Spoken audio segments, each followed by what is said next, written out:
નમસ્કાર વિદ્યાર્થી મિત્રો, કેમ છો? મજામાં ને? ઓકે વિદ્યાર્થી મિત્રો, લાસ્ટ લેક્ચરની અંદર આપણે એક નવી થિયરી જોઈ હતી, જેની અંદર આપણે મોલેક્યુલર ઓર્બિટલ થિયરી વિશે ચર્ચા કરતા હતા. ત્યારે આપણે આણ્વીય કક્ષકો કેવી રીતના રચાય છે એની આપણે વાત કરી હતી. ત્યાર પછી આણ્વીય કક્ષકો જે હતી એ આણ્વીય કક્ષકોમાં BMO અને ABMO પ્રકારની જે આણ્વીય કક્ષકો હોય છે એની પણ આપણે ચર્ચા કરી હતી, એનો તફાવત પણ આપણે જોયો હતો. અને એ પછી આપણે શેની વાત કરી હતી તો કે આણ્વીય કક્ષકો કેવી રીતના રચાય છે. ઓકે, આપણે સિગ્મા સ્ટાર અને પાઈ સ્ટાર પ્રકારની આણ્વીય કક્ષકો વિશે ભણ્યા હતા. આજના લેક્ચરની અંદર હવે આપણે એ જે આણ્વીય કક્ષકો વિશે આપણે ભણેલા છીએ એમની સ્થિરતા અથવા તો એમની ઉર્જાની આપણે ચર્ચા કરવાના છીએ. તો આણ્વીય કક્ષકોની ઉર્જાનો જે ક્રમ છે એ ક્રમ વિશે આપણે શીખવાના છીએ. આપણે પરમાણ્વીય કક્ષકોની ઉર્જાનો ક્રમ શીખેલા હતા, યાદ છે? આઉટ બાઉટની અંદર આવ્યું હતું 1s કરતા 2s ની ઉર્જા વધારે હોય, એના કરતા 2p ની હોય, પછી 3s ની હોય. તો એવી જ રીતના આપણે હવે અહીંયા આણ્વીય કક્ષકોની જે ઉર્જા છે એમની ઉર્જાની આપણે ચર્ચા કરવાની છે. બરાબર, તો આપણે મારીએ હેડિંગ આણ્વીય કક્ષકોની સાપેક્ષ ઉર્જા. આણ્વીય કક્ષકોની સાપેક્ષ ઉર્જા. ચાલો, આણ્વીય કક્ષકોની સાપેક્ષ ઉર્જા આપણે કેટલે સુધી જોવાની છે, કેટલા તત્વો માટે જોવાની છે, કેટલા અણુઓ માટે જોવાની છે, તો એની પહેલા વાત કરીએ. તો આપણે જોવાની છે હાઇડ્રોજનથી લઈ હાઇડ્રોજનથી નિયોન સુધી. ક્યાંથી ક્યાં? હાઇડ્રોજનથી લઈ અને નિયોન, એટલે પ્રથમ 10 તત્વો માટે જ આપણે આની ચર્ચા કરવાની છે. બરાબર, કે જેની અંદર 1s કક્ષક આવશે, 2s અને 2p.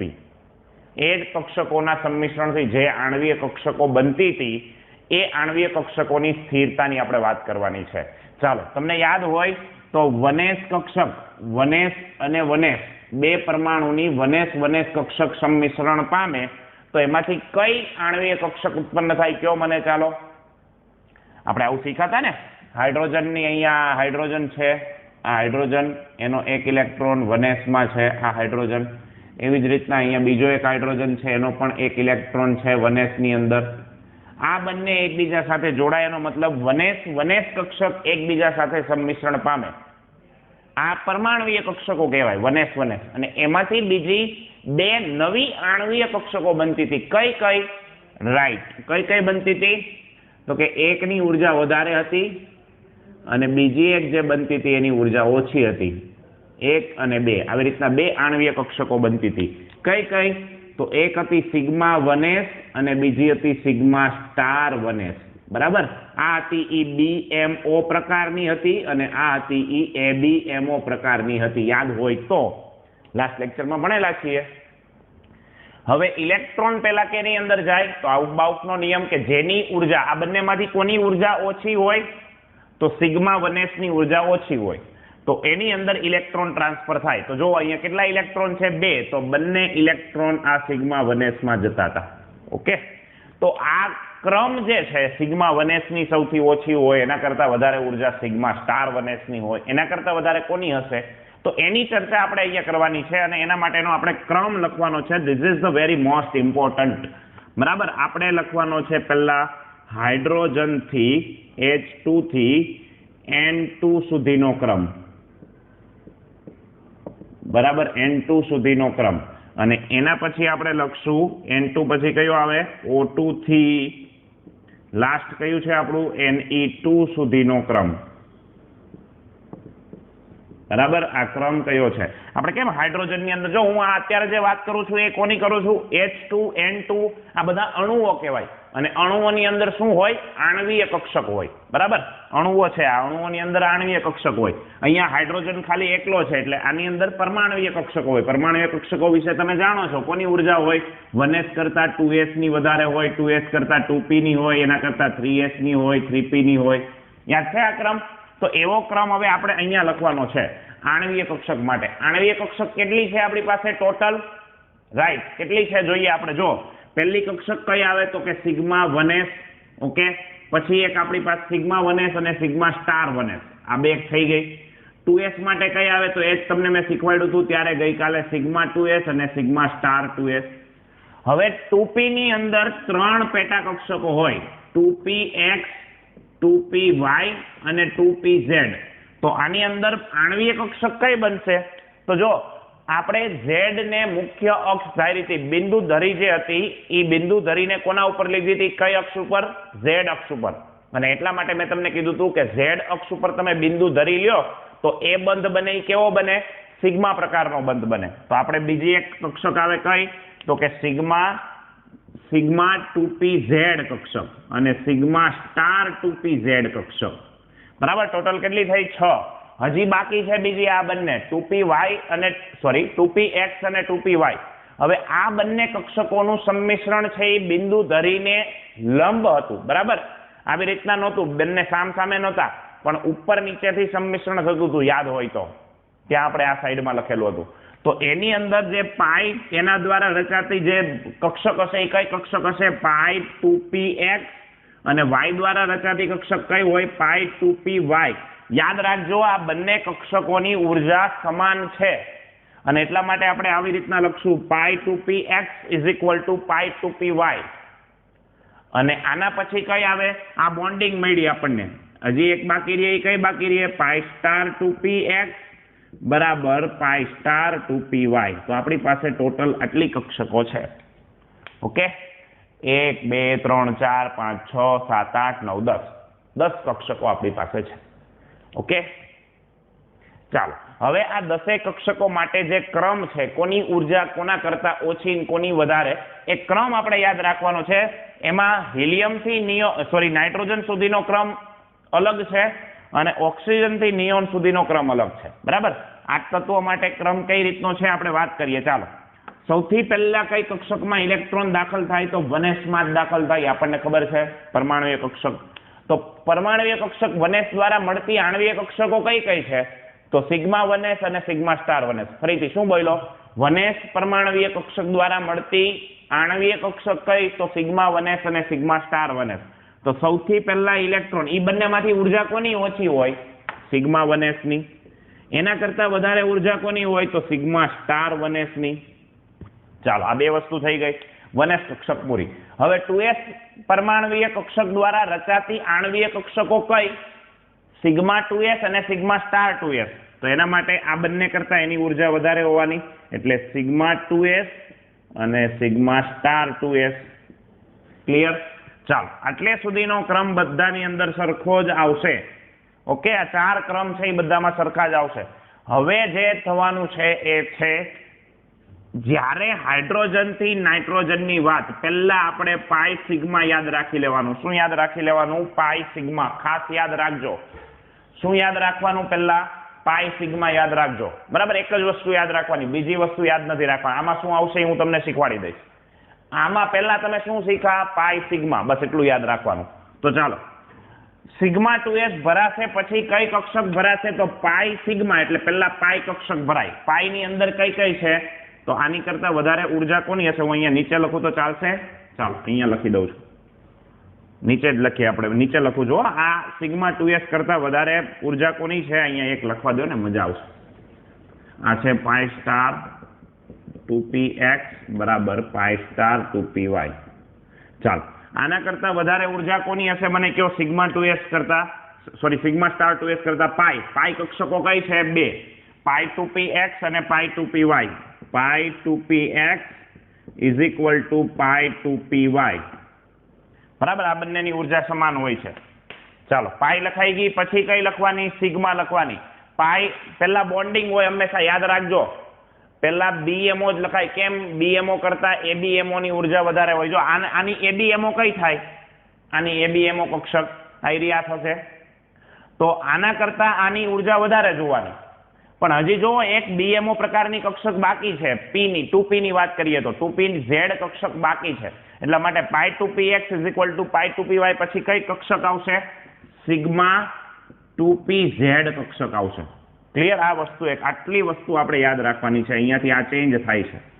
ઓકે, ચાલો, પાઈ 2px = પાઈ 2py અને સિગ્મા 2pz લખાઈ ગયું. હવે કઈ આવે? આ બોન્ડિંગ તમે લખી BMO પ્રકારની. કઈ બાકી રહી? ABMO પ્રકારની. તો શું લખશો? આની કરતા સિગ્મા 2pz કરતા કોની ઉર્જા વધારે હશે? તો આયરી pi star 2px is equal to pi star 2py. Clear? ચાલો, એના કરતા વધારે ઉર્જા છેલ્લી કોની હશે? હવે કઈ બાકી રહી? એક જ બાકી રહી, sigma star 2pz. Sigma star 2pz ની ઉર્જા સૌથી વધારે હોય. આપણે આલેખને દોરવો હોય તો આવી રીતના આલેખ દોરી શકીએ. જો સૌથી પહેલા અહીંયાથી આપણે શરૂઆત કરીએ. જોજો, શીખી લેજો એક વખત. ચાલો, પહેલા અહીંયા સમજો કે આ આપણે લીટી દોરીએ. ચાલો, અહીંયા આ બંને વનેશ કક્ષક છે. આ વનેશ અને અહીંયા પણ આ બાજુ પણ વનેશ. અહીંયા અણુ છે, બરાબર? આ બંને બાજુ શું હશે? પરમાણુ. અહીંયા પણ પરમાણુ. ચાલો, હવે વનેશમાંથી બે આણ્વીય કક્ષકો બને છે. એ કઈ બને છે? આ એક અને આ બીજી. ચાલો, આ એક અને આ બીજી. આ કઈ બને? સિગ્મા સ્ટાર વનેશ, અને આ જે બનશે એ સિગ્મા વનેશ. હવે વાત કરીએ એના પછી. ચાલો, બીજી કક્ષક કઈ આવે? તો 2s. અહીંયા પણ કઈ આવશે? 2s. 2s સાથે જોડાય, બરાબર છે? ચાલો, એટલે અહીંયાથી શું બનવાની? બે બીજી કક્ષકો. ઓકે, આ બને એ કઈ બને? સિગ્મા સ્ટાર 2s, અને અહીંયા જે બને એ સિગ્મા 2s. એના પછી કઈ કક્ષકો હોય? તો કે 1, 2 અને 3. 2px, 2py, 2pz હોય. એમાંથી બીજી 4 બનશે. અહીંયા આ બાજુ પણ હોવાની. 2px, 2py અને 2pz. ચાલો, એમાં દ્વારા 6 કક્ષકો છે. 6 માંથી જો 6 બીજી ઉત્પન્ન થાય. કઈ પહેલા કઈ ઉત્પન્ન થાય? જ્યારે હાઇડ્રોજન થી નાઇટ્રોજન ની વાત હોય ત્યારે પાઈ પ્રકારની સૌથી નીચે આવશે. સૌથી નીચે પાઈ પ્રકારની. આની ઉર્જા સૌથી ઓછી. બે કક્ષકો ભેગી છે. કઈ? પાઈ 2px અને પાઈ 2py. આ બંનેની ઉર્જા સમાન હોય. પછી હજી એનાથી બીએમઓ પ્રકારની એક છે. કઈ? તો કે સિગ્મા 2pz. અને હવે બીજી બે, એમાં સૌથી પહેલા કઈ આવે? Pi star. બે કક્ષકો હોય ને, પાઈ સ્ટાર 2px, પાઈ સ્ટાર 2py. અને એનાથી વધારે ઉર્જા ધરાવતી કઈ કક્ષક? Sigma star 2pz. તો આવી રીતનો આલેખ બનશે. અને આ આલેખ આપણા માટે વેરી મોસ્ટ ઇમ્પોર્ટન્ટ છે. ઓકે, આ રીતનો આલેખ બને. ચાલો, હવે આપણે વાત કરીએ. અહીંયા ફરીથી આવી જાઓ. ઓક્સિજનથી નિયોન સુધીનો ક્રમ આવશે ત્યારે આનાથી ઊંધું યાદ રાખવાનું. સિગ્મા પાઈ. શું યાદ રાખવાનું? સિગ્મા પાઈ. તો જો કેવી રીતના? પહેલા તો સિગ્મા વનેશ જ આવવાનું, બરાબર? એના કરતા વધારે ઉર્જા હોય સિગ્મા સ્ટાર વનેશ, એના કરતા વધારે સિગ્મા 2s, એના કરતા વધારે સિગ્મા સ્ટાર 2s.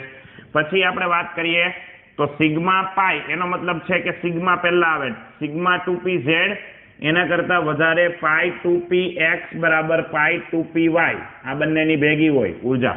હવે એના કરતા વધારે, જો હવે અહીંયા ભૂલ નહીં કરતા, આપણો આના માટેનો જ ક્રમ અલગ છે. જો અમે લીટી કરી હતી એના માટેનો જ, અહીંયા આટલામાં જ. આ તો પછી સેમ છે, બેઠું જ છે, ખાલી આટલું જ ફરે છે, બરાબર? અહીંયા હવે આવું કેમ થાય છે એ અત્યારે જાણવાની જરૂર નથી, બરાબર? તમારે જેને જાણવું હોય એને પર્સનલી મને એક મેસેજ કરવાનો. પાઈ 2py અને એના કરતા વધારે સિગ્મા સ્ટાર 2pz. તો ખાલી અહીંયા જ ક્રમ ફરે છે. આ વસ્તુ યાદ રાખજો અહીંયા જ. ઓકે, આ વસ્તુ આપણે શીખવાની છે. એ ઓલરેડી તમને આવડી જશે, બહુ ચિંતા નહીં કરો. પહેલા આટલું જોઈ લો, બરાબર? વ્યવસ્થિત રીતે સમજી લો, પછી આપણે આગળ વધીએ.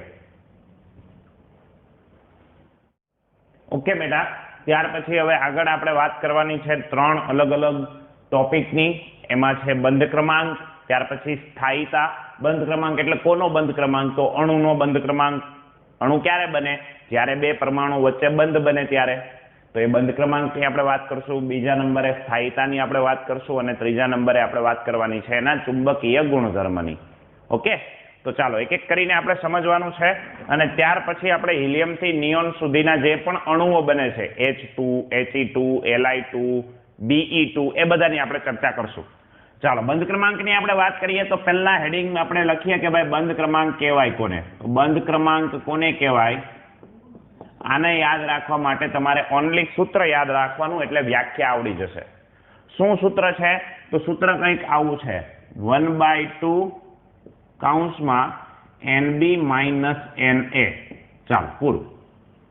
સોરી એ ક્યાં લખાઈ ગયું, NB માઇનસ NA. હવે તમને પ્રશ્ન થશે સર NB NA આવડીશું, તો લખી દઉં ચાલો. NB ઇઝ ઇક્વલ ટુ શું થાય, તો બંધકારક આણ્વીય કક્ષકમાં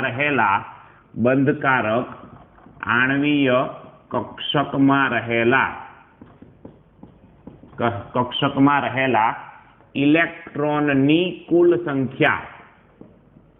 શું થાય, બંધકારક આણ્વીય કક્ષકમાં રહેલા ઇલેક્ટ્રોનની કુલ સંખ્યા. બંધકારક આણ્વીય કક્ષક એટલે સીધું મગજમાં આવવું જોઈએ. કઈ થાય, સિગ્મા 1s થાય, સિગ્મા 2s થાય, સિગ્મા 2pz થાય, પાઈ 2px equal to pi 2py. આ બધી બંધકારક કહેવાય. જેના ઉપર સ્ટાર ન હોય એ બધી બંધકારક આણ્વીય કક્ષકો કહેવાય. બરાબર. અને ક્રમ તો વેરી મોસ્ટ ઇમ્પોર્ટન્ટ છે. પેલા ક્રમ હું 5-10 વખત લખીને પાકા કરવા પડે તો લખીને કરજો, હું એવું માનું છું.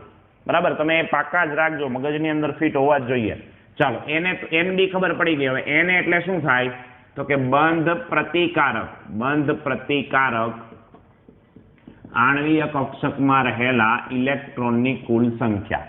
ઓકે, આવડવું જોઈએ. ચાલો, હવે આના ઉપરથી તમારે વ્યાખ્યા બનાવી હોય, બંધ ક્રમાંકની પૂછાય તો શું લખો? બે માર્ક્સની અંદર પૂછાય એવો સવાલ છે, તો શું લખો તમે? તો કે ભાઈ બંધકારક આણ્વીય કક્ષકમાં રહેલા ઇલેક્ટ્રોનની કુલ સંખ્યા અને બંધ પ્રતિકારક આણ્વીય કક્ષકમાં રહેલા ઇલેક્ટ્રોનની કુલ સંખ્યાના આ બાદબાકીને શું કહેવાય? તફાવતના અડધા મૂલ્યને શું કહેવામાં આવે છે? બંધ ક્રમાંક કહેવાય છે. ફરીથી બોલું છું, બંધકારક આણ્વીય કક્ષકમાં રહેલા ઇલેક્ટ્રોનની કુલ સંખ્યા અને બંધ પ્રતિકારક આણ્વીય કક્ષકમાં રહેલા ઇલેક્ટ્રોનની કુલ સંખ્યાના તફાવતને 2 વડે ભાગતા મળતા મૂલ્યને શું કહેવાય? બંધ ક્રમાંક કહેવાય. અમુક વખતે બંધ ક્રમાંક આવી રીતના પણ લખેલો હશે, જોજો, ઓર પછી ત્યાં અટવાતા નહીં, NB માઇનસ NA ના છેદમાં આખાના છેદમાં 2, આવું પણ લખેલું હોઈ શકે. ઓકે, તો બંને સૂત્ર સેમ જ છે, બીજું કંઈ નથી, એમાં ફરક નથી. ઓકે, ચાલો, તો આ બંધ ક્રમાંક ગણવા માટેની જે અલગ અલગ રીતો છે એ આપણે ભણશું ત્યારે. ઓકે, એક એક્ઝામ્પલ તમને હું કરાવી દઉં તો તમને વધારે ખ્યાલ આવશે. ફોર એક્ઝામ્પલ સમજો આપણે કરીએ, હાઇડ્રોજન અણુમાં H2 અણુમાં બંધ ક્રમાંક ગણો. તો આ H2 અણુની અંદર બંધ ક્રમાંક ગણવો હોય તો પહેલા તો હાઇડ્રોજનમાં કેટલા ઇલેક્ટ્રોન છે? H2 માં ઇલેક્ટ્રોન, પહેલા H2 ની અંદર આપણે શું કરવાનું? ઇલેક્ટ્રોન ગણી લેવાના. H2 માં ઇલેક્ટ્રોન કેટલા થાય? H2 માં ઇલેક્ટ્રોનની સંખ્યા બરાબર કેટલી થાય? સંખ્યા બરાબર 2. કેમ કે એક હાઇડ્રોજનમાં 1 ઇલેક્ટ્રોન હોય તો H2 માં ઇલેક્ટ્રોન કેટલા હોય? 2. હવે આપણે એની શું લખવાની? આણ્વીય કક્ષકની ઉર્જાનો ક્રમ. આણ્વીય કક્ષકની ઉર્જાનો ક્રમ. ચાલો, ઉર્જાનો ક્રમ લખીએ આપણે. સૌથી પહેલા ઇલેક્ટ્રોન કેમાં ભરાય? તો ભાઈ સિગ્મા 1s માં ભરાય. કેટલા ઇલેક્ટ્રોન એમાં આવી શકે? તો કે ભાઈ 2 ઇલેક્ટ્રોન. તો બંને ઇલેક્ટ્રોન જો આમાં આવી ગયા, બરાબર. બાકીની બધી કક્ષકો એમને ખાલી પડી છે. ઓકે, તો હવે બંધ કારકમાં કેટલા ઇલેક્ટ્રોન છે? જો હવે આપણે સૂત્ર મૂકીએ, 1/2 NB નો મતલબ બંધકારકમાં. બંધકારક એટલે આ રહ્યા સિગ્મા 1s માં કેટલા ઇલેક્ટ્રોન દેખાય છે? 2 માઇનસ બંધ પ્રતિકારક એન્ટી બોન્ડિંગમાં કેટલા ઇલેક્ટ્રોન દેખાય? કોઈ ઇલેક્ટ્રોન જ નથી એટલે 0. તો 2 માઇનસ 0 એટલે શું થાય? તો કે 1/2 અને કૌંસમાં 2. 2 ઉડી ગયા, એનો મતલબ 1. તો આનો મતલબ એવો છે કે હાઇડ્રોજન અને હાઇડ્રોજનની વચ્ચે શું હોય? સિંગલ બોન્ડ હોય. ઓકે, હાઇડ્રોજનની વચ્ચે શું આવશે? સિંગલ બોન્ડ છે. એકદમ ઈઝી, આવડશે આવું. ચાલો, એના પછીનું એક એક્ઝામ્પલ લઈ લઈએ એટલે તમને વધારે ખ્યાલ આવે. He2 અણુની વાત કરીએ તો He2 અણુમાં શું હોય? He2 અણુમાં બંધ ક્રમાંક આપણે ગણવાનો છે. તો કેવી રીતના ગણશો? પહેલા શું લખવાના? He2 માં ઇલેક્ટ્રોનની સંખ્યા કેટલી થશે? 4. કેમ? કારણ કે હિલિયમમાં 2 ઇલેક્ટ્રોન હોય, એવા 2 હિલિયમ છે એટલે 4 ઇલેક્ટ્રોન થાય. હવે એની આણ્વીય રચના. ચાલો, આણ્વીય રચના આપણે લખીએ. આણ્વીય રચના શું થાય? તો પહેલા 2 ઇલેક્ટ્રોન કેમાં જશે? સિગ્મા 1s માં 2 ઇલેક્ટ્રોન જવાના. હવે બાકી વૈધાય એના કરતા વધારે ઉર્જા ધરાવતી કક્ષક કઈ? સિગ્મા સ્ટાર 1s ની અંદર 2 ઇલેક્ટ્રોન જવાના. હા કે ના? ઓકે ને? પહેલા 2 ઇલેક્ટ્રોન ક્યાં જાય? સિગ્મા 1s માં. એ ભરાઈ જાય એટલે ઇલેક્ટ્રોન હજી છે તો એ ક્યાં જશે? સિગ્મા સ્ટાર 1s માં. હજી જો ઇલેક્ટ્રોન હોય તો એ ક્યાં જાય? સિગ્મા 2s માં જાય. બરાબર. પછી હજી જો વધારે હોય તો સિગ્મા સ્ટાર 2s માં જશે. ઓકે, એ વસ્તુ યાદ રાખવાની. ચાલો, આણ્વીય રચના મળી ગઈ. હવે આપણે બંધ ક્રમાંક ગણવો હોય તો આપણી પાસે સૂત્ર છે 1/2 કૌંસમાં NB. NB એટલે બોન્ડિંગમાં રહેલા ઇલેક્ટ્રોન. બોન્ડિંગમાં કેટલા છે તો કે ભાઈ 2, બંધકારકમાં 2, માઇનસ એન્ટી બોન્ડિંગમાં કેટલા છે જો તો 2, એટલે 2 - 2 એટલે 0. 0 નો સાદું રૂપ આપો એટલે 0. એનો મતલબ એવો છે કે હિલિયમ વચ્ચે કોઈ પણ પ્રકારનો બંધ બનતો નથી, એટલે He2 અણુ અસ્તિત્વ ધરાવતો નથી. આને શું બોલાય? આ 0 આવે એનો મતલબ એવો છે કે He2 અણુ અસ્તિત્વ ધરાવતો નથી. અસ્તિત્વ ધરાવતો નથી. ઓકે, આ વસ્તુ ખાસ યાદ રાખજો. ચાલો, બંધ ક્રમાંક વિશે એકદમ સમજી ગયા વ્યવસ્થિત રીતે. હવે આપણે વાત કરવાની છે એના પછી નંબર 2, એટલે કોની? સ્થાયીતાની. સ્થાયીતા. તો જો એ સ્થાયીતાની અંદર યાદ રાખજો, જેના બંધ ક્રમાંકનું મૂલ્ય ધન હોય એ અણુ સ્થાયી હોય છે. જો આપણી પાસે કન્ડિશન નંબર 1, જે અણુના બંધ ક્રમાંકનું મૂલ્ય કેવું હોય? ધન હોય, તે અણુ સ્થાયી છે. ચાલો, હવે ધન ક્યારે હોશે? આ બંધ ક્રમાંકનું મૂલ્ય ધન ક્યારે હોય? તો અહીંયા જો બંધ ક્રમાંક આપણે ગોતવા માટે સૂત્ર કયું વાપરીએ? NB - Na. જો NB ની વેલ્યુ જ્યારે વધારે હોય, કોને કરતા? Na કરતા. સમજો NB બરાબર 5 છે, NB બરાબર 5 છે અને Na બરાબર 3 છે, તો કઈ વેલ્યુ વધારે થઈ? NB ની. તો NB જ્યારે મોટો હશે, ત્યારે આપણો અણુ અસ્તિત્વ ધરાવશે. એનો મતલબ એવો છે કે જ્યારે બંધ ક્રમાંકનું મૂલ્ય ધન હોય ત્યારે ઈ અણુ કેવો હોય? સ્થાયી હોય. અને ક્યારે આ મૂલ્ય ધન આવે?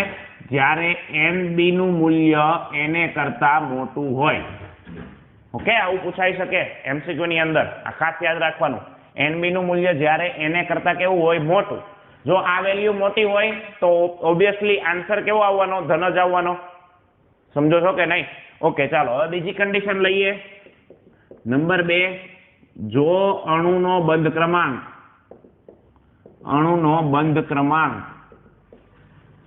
0 કે ઋણ હોય ત્યારે તે અણુ અસ્તિત્વ ધરાવે નહીં. અસ્તિત્વ ધરાવતો નથી. ચાલો, હવે શું કીધું છે? જો બંધ ક્રમાંક કેવો હોય? 0 અથવા તો કેવો હોય? ઋણ. તો 0 ક્યારે હોય? મને કહો તો. આ 0 ક્યારે થાય આ ટર્મ? તો કે 2 હરખા હોય ત્યારે. NB ની કિંમત 2 હોય, આની 2 હોય, તો 2 - 2 0. આ બે જ્યારે સરખા હશે ત્યારે બંધ ક્રમાંકની વેલ્યુ કેવી આવવાની? 0. તો 0 ક્યારે હોય? તો કન્ડિશન છે, આપણે બ્લેક પેન થી લખીએ, NB = Na હોય ત્યારે. ઋણ ક્યારે હશે? હવે તમને આવડી જવું જોઈએ. ક્યારે ઋણ હોય? તો કે આ વેલ્યુ મોટી હોય ત્યારે. સમજો આ 3 છે, હવે ઊંધું કરી નાખો તો ખબર પડે. જો NB બરાબર 3 છે અને Na બરાબર 5 છે, તો આ વેલ્યુ કેવી આવી? જો A ની વેલ્યુ મોટી, તો 3 - તમે 5 કરો તો આન્સર શું આવે? -2. તો જ્યારે બંધ ક્રમાંકની વેલ્યુ ઋણ આવે, ઋણ ક્યારે આવે? તો જ્યારે NB કરતા Na મોટો હોય ત્યારે. તો આવા વખતે અણુ અસ્તિત્વ ધરાવે નહીં. બરાબર? અણુ અસ્તિત્વ ધરાવશે નહીં. તો આ સ્થાયીતાની વાત થઈ ગઈ. ક્લિયર? ચાલો આગળ વધીએ. એના પછી હવે નંબર 3 જે આપણું બાકી રહ્યું છે એ છે ચુંબકીય ગુણધર્મ. ચાલો, ચુંબકીય ગુણધર્મની આપણે ચર્ચા કરી દઈએ. ચુંબકીય ગુણધર્મ શું છે? તો બેટા, ચુંબકીય ગુણધર્મની અંદર આપણી પાસે ફરી પાછા 2 ઓપ્શન છે. કાં તો અણુ કેવો હોય? અનુચુંબકીય, અથવા તો અણુ કેવો હશે આપણી પાસે? પ્રતિચુંબકીય. ચાલો, ક્યારે અનુચુંબકીય અને ક્યારે પ્રતિચુંબકીય? તો જ્યારે અણુમાં રહેલા બધા જ ઇલેક્ટ્રોન, અથવા એમ બોલી શકીએ કે અણુની આણ્વીય કક્ષકમાં રહેલા બધા ઇલેક્ટ્રોન યુગ્મિત હોય. કેવા હોય? યુગ્મિત, એટલે પેરમાં હોય, ત્યારે તે અણુમાં પ્રતિચુંબકીય લક્ષણ હોય છે. તો આપણે પહેલા લખી દઈએ કે જ્યારે અણુની આણ્વીય કક્ષકમાં રહેલા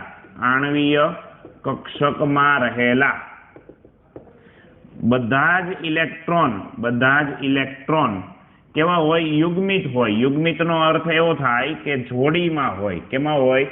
જોડીમાં હોય. બરાબર? યુગ્મિત હોય ત્યારે અણુ પ્રતિચુંબકીય ગુણધર્મ ધરાવે છે. ચુંબકીય ગુણધર્મ ધરાવે છે. ચાલો, ક્લિયર?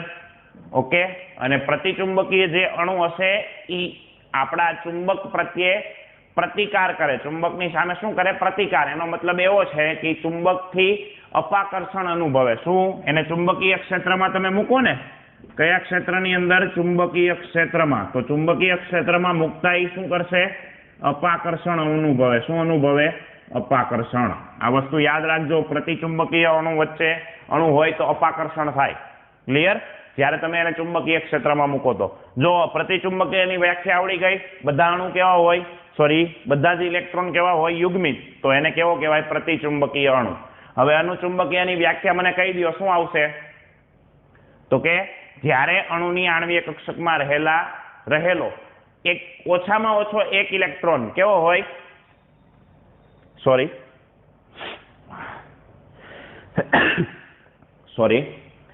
ચાલો, જ્યારે અણુની આણ્વીય કક્ષકમાં રહેલા ઓછામાં ઓછો એક ઇલેક્ટ્રોન કેવો હોય? અયુગ્મિત હોય. અયુગ્મિત એટલે સિંગલ હોય, એકલો હોય.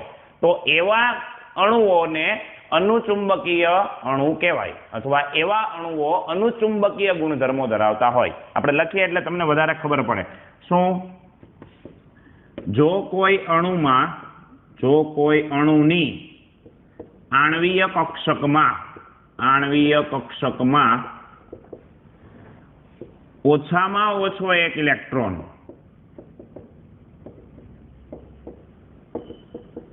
ઇલેક્ટ્રોન કેવો હોય? અયુગ્મિત હોય.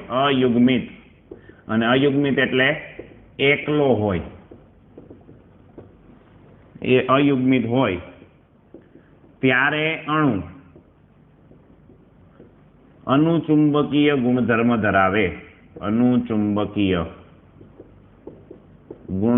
ધરાવશે. ક્લિયર? ક્યારે પ્રતિચુંબકીય અને ક્યારે અનુચુંબકીય? ચાલો, અનુચુંબકીય ગુણધર્મ ધરાવતું કોઈ અણુ હોય એટલે તમે ચુંબકીય ક્ષેત્રમાં મૂકશો તો શું અનુભવે? ચુંબકીય ક્ષેત્રમાં મૂકતા આકર્ષણ અનુભવશે. યાદ રાખજો આ. ઓકે. હવે કયો અણુ અનુચુંબકીય છે, કયો પ્રતિચુંબકીય છે, એક્ઝામ્પલ હવે સોલ્વ કરવાના જ છે. તો એની અંદર તમે વ્યવસ્થિત રીતે શીખી જશો, એટલે બહુ ટેન્શન નહીં લ્યો.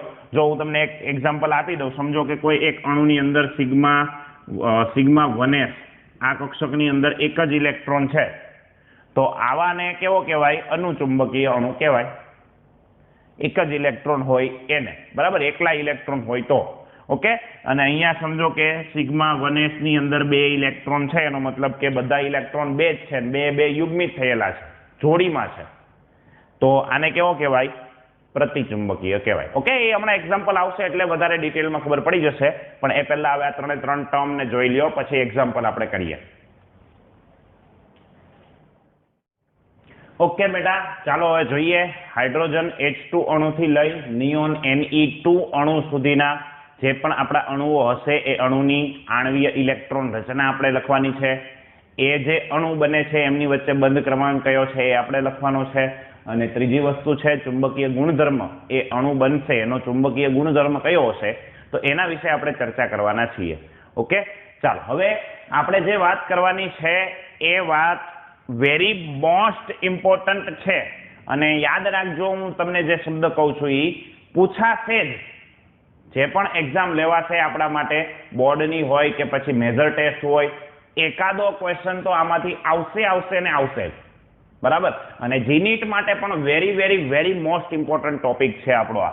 એટલે આ આપણા માટે વેરી વેરી વેરી વેરી જેટલા વખત લખવું હોય એટલા વખત અને ઇમ્પોર્ટન્ટ. ચાલો, ઓકે. આ વસ્તુ ખાસ યાદ રાખજો. ચાલો, સૌથી પહેલા શું કરશું? આપણે પહેલો અણુ લઈએ. સૌથી પહેલો એટલે કે નંબર 1 અણુ છે આપણો હાઇડ્રોજન H2 અણુ. હવે એની આપણે શું લખવાની છે? આણ્વિક ઇલેક્ટ્રોન રચના. હવે મગજમાં થોડું વિચારવાનું, બરાબર. આણ્વીય ઇલેક્ટ્રોન રચના આપણે લખવાની છે તો હાઇડ્રોજનની અંદર ઇલેક્ટ્રોન કેટલા હોય એ મગજમાં થોડું વિચારવાનું. એક હાઇડ્રોજનમાં એક હોય તો અહીંયા અણુ છે એટલા માટે 2 ઇલેક્ટ્રોન હોય. હવે એની આણ્વીય રચના આપણે લખવી છે તો સૌથી પહેલી કક્ષક કઈ આવે? આપણને ખબર છે કઈ આવે? Sigma 1s. આપણે કેમ ઓલામાં લખતા હતા? પહેલી પરમાણ્વીય કક્ષક પહેલી કઈ? 1s. એમ પહેલી આણ્વીય કક્ષક કઈ? Sigma 1s. સિગ્મા 1s ની અંદર મેક્સિમમ કેટલા ઇલેક્ટ્રોન સમાય? સિગ્મા 1s માં મેક્સિમમ કેટલા ઇલેક્ટ્રોન સમાય? 2. તો જો સિગ્મા 1s ની અંદર 2 ઇલેક્ટ્રોન સમાય. અહીંયા હાઇડ્રોજનની પાસે 2 ઇલેક્ટ્રોન એટલે સિગ્મા 1s માં એ 2 ઇલેક્ટ્રોન. આ થઈ ગઈ હાઇડ્રોજન અણુની આણ્વીય ઇલેક્ટ્રોન રચના. પૂરું. શું થઈ ગઈ? હાઇડ્રોજન અણુની આણ્વીય ઇલેક્ટ્રોન રચના પૂરી. ચાલો હવે આપણે શું ગણવાનું છે? નંબર 2 ઉપર બંધ ક્રમાંક.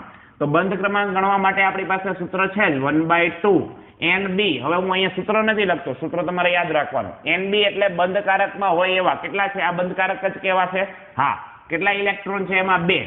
માઇનસ એન્ટી બોન્ડિંગમાં કે ઇલેક્ટ્રોન નથી એટલે 0. તો 1/2 અને 2 - 0 સાદું રૂપ આપશો એટલે તમારો આન્સર આવશે 1. એનો મતલબ એવો છે કે હાઇડ્રોજન, અહીંયા આપણે મતલબ લખી દઈએ, હાઇડ્રોજન હાઇડ્રોજન વચ્ચે શું હશે? સિંગલ બોન્ડ હશે. બંધ ક્રમાંકનો અર્થ એ જ થાય ને, બંને વચ્ચે કયો બંધ હોય? સિંગલ બોન્ડ હશે. ક્લિયર? બંધ ક્રમાંકના આપણે કિંમતનું જ કામ છે. આ સિંગલ બોન્ડ હોય ને કયું હોય એમાં આપણે પડતા નથી. ચાલો બંધ ક્રમાંકની વાત થઈ ગઈ. હવે ચુંબકીય ગુણધર્મની આપણે વાત કરવાની છે. જો તો અહીંયા બંને ઇલેક્ટ્રોન કેવા છે? યુગ્મિત કહેવાય કે અયુગ્મિત કહેવાય? આ બંને ઇલેક્ટ્રોન કેવા કહેવાય?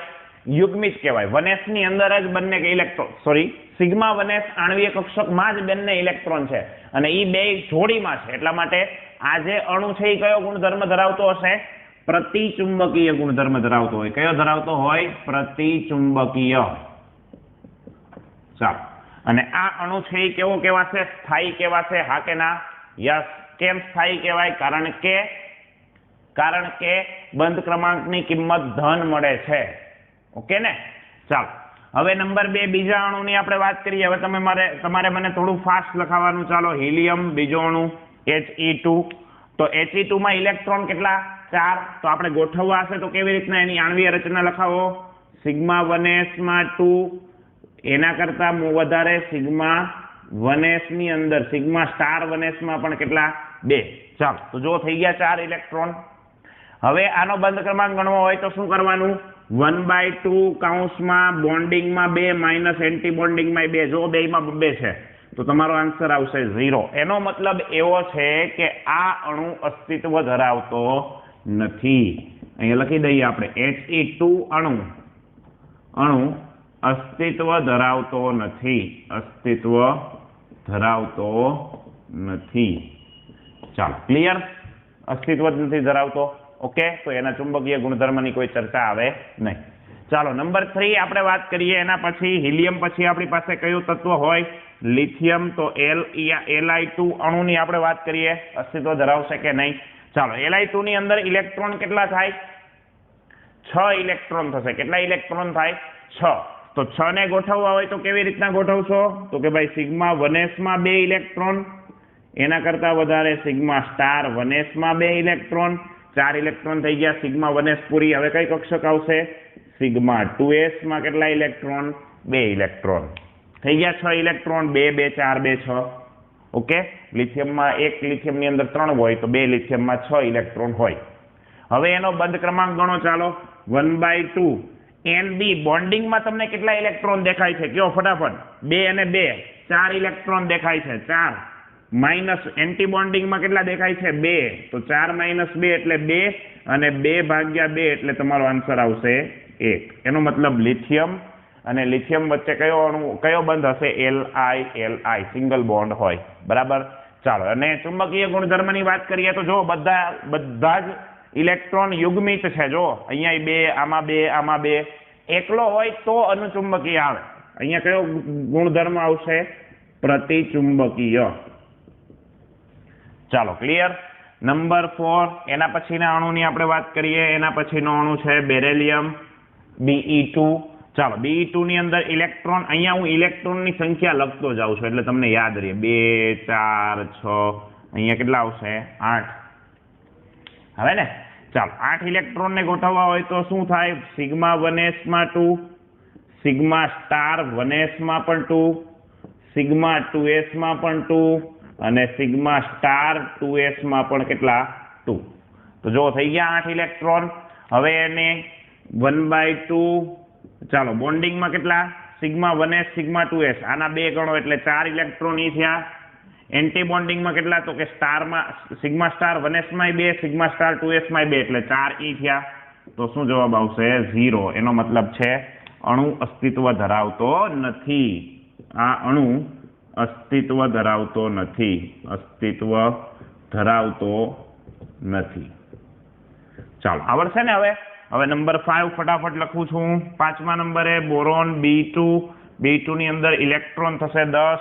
ચાલો તો 10 ઇલેક્ટ્રોન હોય તો એને મારે ગોઠવવા હોય તો સિગ્મા 1s માં 2, સિગ્મા સ્ટાર 1s માં 2, સિગ્મા 2s માં 2, સિગ્મા સ્ટાર 2s માં 2. હવે અગત્યની વસ્તુ છે, ચાલો બોરોનની અંદર હવે અહીંયા જો આ કક્ષા તો ભરાઈ ગઈ. 2 2 4 2 6 2 8 ઇલેક્ટ્રોન થઈ ગયા. હવે પછી ઇલેક્ટ્રોન કેમાં જાય? સિગ્મા 2pz માં જાય કે પછી ઓલી પાઈ કક્ષકો હતી પાઈ 2px અને પાઈ 2py માં જાય? એ તમારા માટે વેરી મોસ્ટ ઇમ્પોર્ટન્ટ છે. અહીંયાથી ચેન્જ થાય છે. 4 સુધી કોઈ તકલીફ હતી નહીં. અહીંયા સુધી આપણને કોઈ તકલીફ હતી નહીં, પણ હવે અહીંયાથી ચેન્જ થાય છે. તો હવે જો નાઇટ્રોજન સુધીના જે પણ અણુ હશે એ બધાની અંદર પાઈ કક્ષક પહેલા હોય. તો અહીંયા આપણે આના કરતા વધારે ઉર્જા ધરાવતી કક્ષક કઈ હોય? તો પાઈ 2px બરાબર પાઈ 2py હોય. બરાબર છે? કઈ હોય? પાઈ 2px બરાબર પાઈ 2py હોય. તો હવે પાઈ 2px માં 2 ઇલેક્ટ્રોન સમાઈ શકે, આમાં પણ 2 સમાય. પણ અહીંયા ખાસ અગત્યની વસ્તુ એ ધ્યાનમાં રાખવાની કે આ બંનેની ઉર્જા સરખી હોવાના લીધે પહેલા પૌલીનો નિયમ શું કહે છે? બંનેમાં 1 ઇલેક્ટ્રોન સમાશે. બંનેમાં શું? 1 ઇલેક્ટ્રોન સમાય અને પછી જ એમાં ઇલેક્ટ્રોન યુગ્મિત થવાનું શરૂ થાય. તો આ વસ્તુ ભૂલી જતા નહીં. ઓકે ને? તો જો 10 ઇલેક્ટ્રોન છે, હવે 8 સુધી તો સમાઈ ગયા.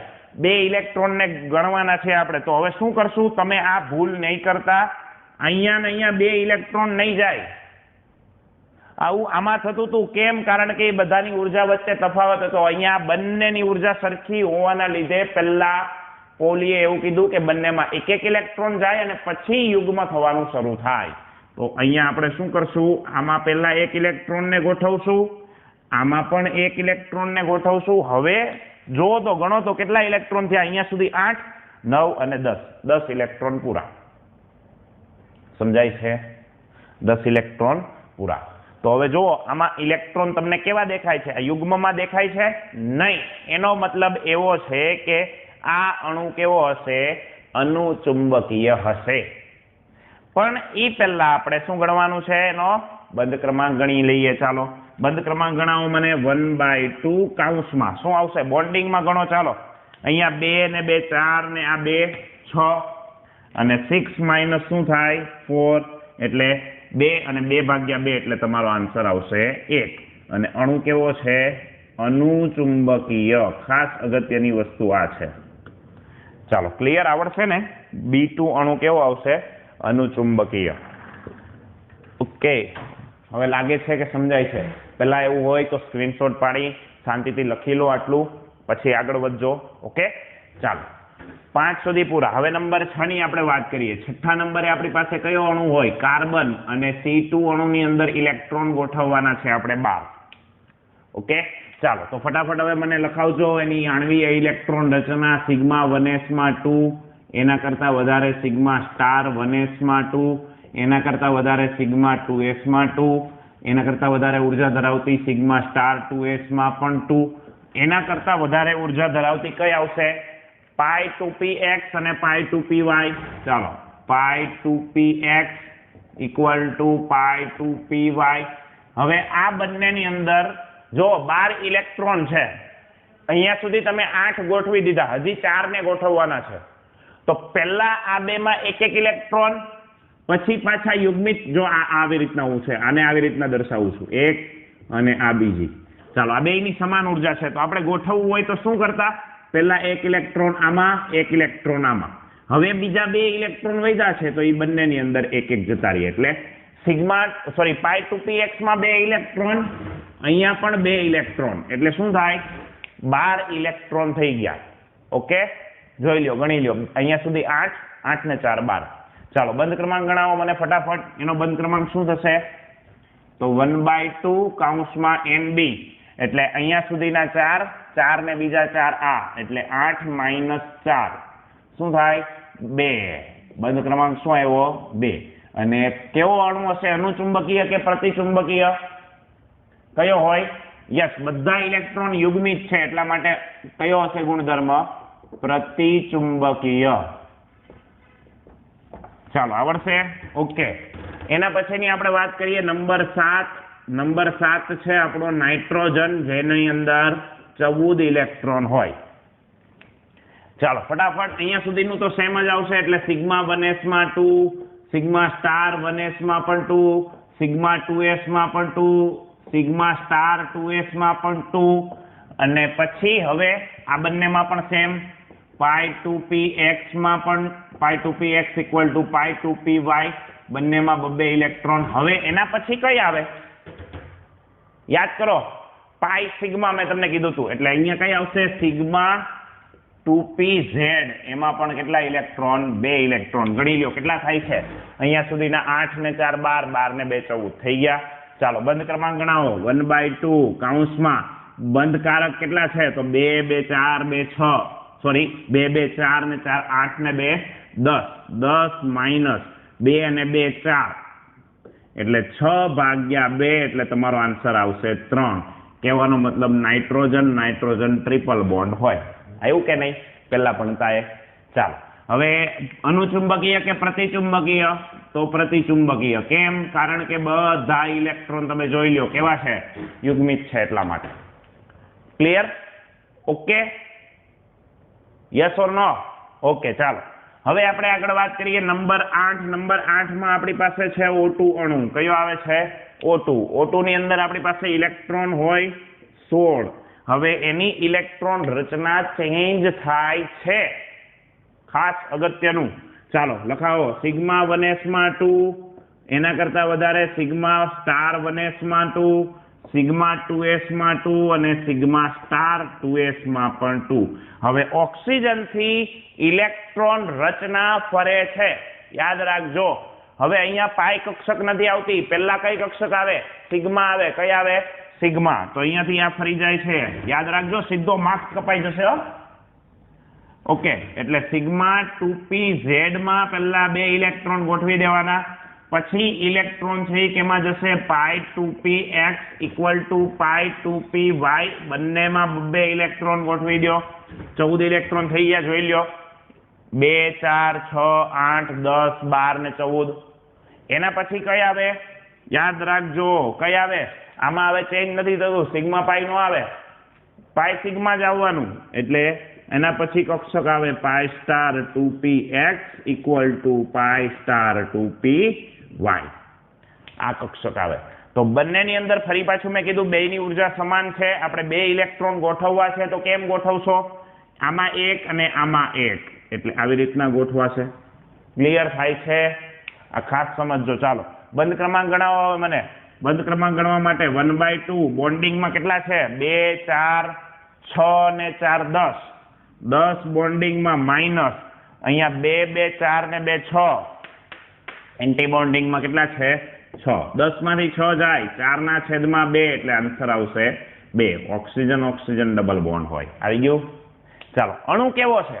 O2 અણુ અનુચુંબકીય કે પ્રતિચુંબકીય? તો બેટા જો, બંનેમાં એક એક ઇલેક્ટ્રોન છે, જોડી નથી, એટલા માટે કેવો હોય? અનુચુંબકીય. અનુચુંબકીય. આ વસ્તુ એક શીખવાની છે ખાસ. ચાલો, 9મા નંબરનું તત્વ છે F2. F2 ની અંદર હવે અહીંયા બધી ઇલેક્ટ્રોન રચના સમાન હશે. આ તમારે લખવાની. ટોટલ ઇલેક્ટ્રોન કેટલા હોય? 18. બધી ઇલેક્ટ્રોન રચના સમાન હશે, ખાલી અહીંયા આ ફરશે. કઈ? તો કે ભાઈ પાઈ 2p પાઈ સ્ટાર 2p x માં 2 ઇલેક્ટ્રોન થઈ જશે અને પાઈ સ્ટાર 2p y માં પણ 2 થઈ જશે. હવે તમે કરજો એટલે આવડશે. હવે જાતે કરવાનું. અને બંધ ક્રમાંક તમે ગણશો તો 1/2 10 - 8 આવશે, બરાબર? એટલે તમારો બંધ ક્રમાંક આવે 1. અને અણુ કેવો આવશે તો કે ભાઈ બધા ઇલેક્ટ્રોન પ્રતિચુંબકીય, બધા ઇલેક્ટ્રોન યુગ્મિત છે એટલા માટે. અને આના પછીનો 10મો અણુ કોને કરવાનો? જાતે. ઓકે, Ne2 અણુનું બધું જ વસ્તુ તમારે જાતે લખવાની છે. ઓકે, ચાલો ફટાફટ જોઈ લ્યો અહીંયા. ઓકે બેટા, અહીંયા આ લેક્ચરને આપણે પૂરો કરીએ છીએ. તમારા માટે જે આ વસ્તુ બોર્ડ ઉપર અત્યારે છે, this is the very very very most important, બરાબર? ખૂબ જ અગત્યની વસ્તુ અહીંયા આ બોર્ડ ઉપર અત્યારે છે. તો આજના લેક્ચરને અહીંયા આપણે રાખીએ છીએ. નેક્સ્ટ ફરી પાછા જ્યારે આપણે મળશું ત્યારે અત્યારે આપણે અણુની વાત કરી હતી, ત્યારે આયનની વાત કરશું અને એના પછી થોડા MCQ સોલ્વ કરી અને પછી આપણો આ MOT નો જે લેક્ચર છે, 3 લેક્ચર અને ચોથો લેક્ચર, એ આપણે પૂરા કરશું. ઓકે, તો ત્યાં સુધી આની પ્રેક્ટિસ કરો. ખાસ અગત્યનું આજે છે એટલે આજે વ્યવસ્થિત રીતના આજના આ લેક્ચરને જોજો અને DPP પણ સોલ્વ કરજો. Okay, thank you very much.